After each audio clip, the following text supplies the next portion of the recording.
पूर्वी लोकांना अन्न मिळत नव्हतं, गरिबी होती, तेव्हा अशी ही गवार लोक म्हणजे ती पिकवायची.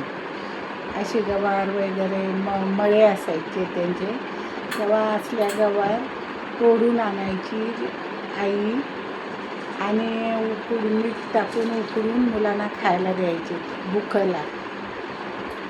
असं होतं पहिली, आणि ते पचायचं पण आणि तब्येत पण चांगली लोकांची राहायची. आणि आता चांगलं चटकमटक खाऊन पण आजारी पडतो.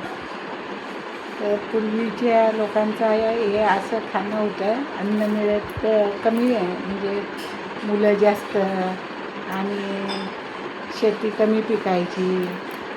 कारण कसं सेंद्रिय खतं होती ना, शेणखतावर सगळं चालायचं. आता कसं ही रासायनिक खतं, त्या कारणाने पीक चांगलं येतं, पण ते तब्येतीला चांगलं नाही ना ते. तर पहिले शेणखतावर सगळं शेतीबिती चालायची, त्या कारणाने लोकांना आजार वगैरे काही नव्हता.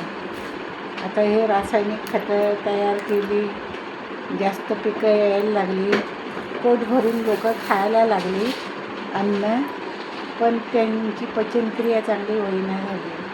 कारण का, ते शेवटी केमिकल.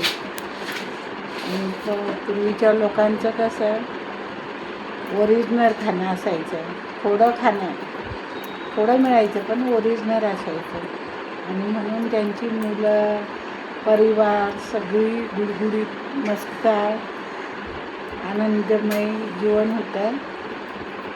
कारण त्यांना कधी डॉक्टर माहिती नव्हता. आता कोण खाईल का? आता ही गवार, आता हे गवार कोण आता खाईल का उकडून मीठ टाकून दिली तर? कारण आता जेवण मिळतं आहे ना, पूर्वीच्या लोकांना मिळत नव्हतं, म्हणून ती खायची तशी. मी पण खाल्लेली आहे.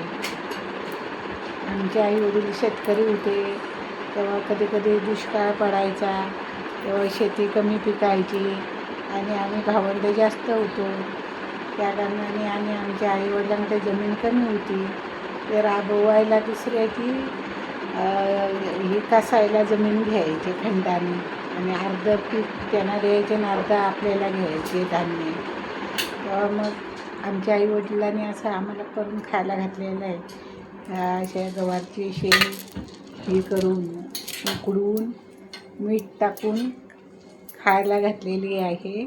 त्याची मला पूर्ण अजून जाणीव आहे. मी शिळं अन्न असलं तरी टाकत नाही, गरम करून खाते.